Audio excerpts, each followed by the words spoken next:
Your Excellency Hun Manet, thank you very much for joining us on The World. You're probably the first generation of Cambodian that has had the benefit of relative peace, an external education that has opened your mind to many different ways and systems. Where do you stand in terms of the way forward for Cambodia? I think there are factors that we need to preserve and build upon. Things that we need to preserve is at any cost, is the peace, stability, and security for the nations. That is the fundamental.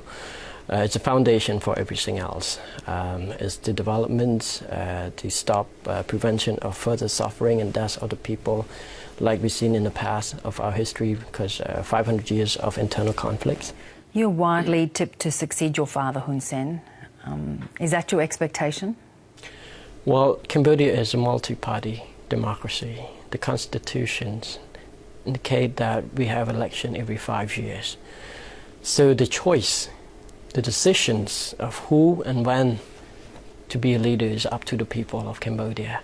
But would you like to be Prime Minister? Is that an ambition of yours? Would you like to carry on that mantle? The answer is I don't know. You must. Yeah, I think it's the wish and the desire of the people. But if the people judge, and that is the time will tell, would that be something that you would find fulfilling, to lead your people?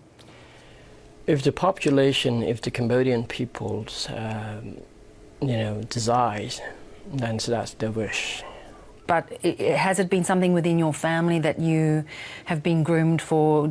Have you talked about it for many years? Is it something that you felt? No. No, not at all? No, actually, our fathers has stated many times that he doesn't want any of his children to follow in politics. Well, you haven't listened very well, have you?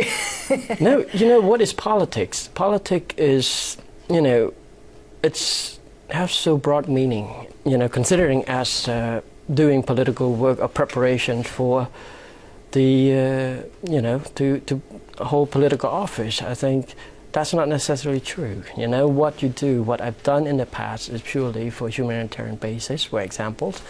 The engagement of youth, it's just with the passions to have that. Whether it is for politics or anything, it's not, that's what the concern. The concern is that how much it could contribute to society, how much, with the limited time I have on this earth, that I could contribute to, fulfilling the needs of many people and that. Let's talk for a moment about, of course, your father has been in power for 30 years, and you've heard the criticisms before, repression, corruption, and now potentially they may point the finger and say there's nepotism in terms of you and your brother coming through. Does that sit uncomfortably with you? Do you see that there is a need for a different perception? I mean, there's, no way to hold people for making judgment on things. That's human beings. People would see a glass, some would say half empty, would say half full. It's their views, it's their decision of making up their minds, that we all respect that. But the facts of the matter is, what's really matter is deep down inside, what do you feel conviction of your actions? Your action is, my father is leading the country for 30 years. The facts that the country has moved from the day where people were being killed during the genocide region, up to the total peace and stability of the win-win policies that never achieved in Cambodia. The internal unity was absent for about 500 years. 98, that's when the whole country was under one unified government for the first time in about 500 years.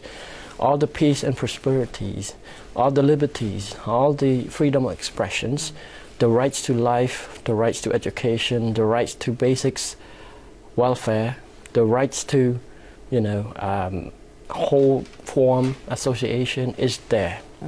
But by the same token, other countries that have moved in that same direction inevitably have to deal with those issues of corruption and giving everyone equal rights. Please name a countries in this world that don't have corruptions. Some to greater or lesser extent, yes. It's part of the journey. The matter is not what we call a moral relativism. Because it happened in other countries, it should be all right happen in Cambodia. It's not. The government, especially the Prime Minister, has taken and has speaking in public and taking many actions to counter and to eradicate and reduce the level of corruption. It started by the fact that we acknowledge there is still some problem to a certain extent, but there also progress in this realm. You know, the establishment of anti-corruption unit, the reform in many public sectors services, the reform in education services, and all this stuff, and the arrest and conviction of many high-level officials that conducting that. So do you talk to your father about how long he's going to stay? And for you, if the people want you to, you'd be Prime Minister?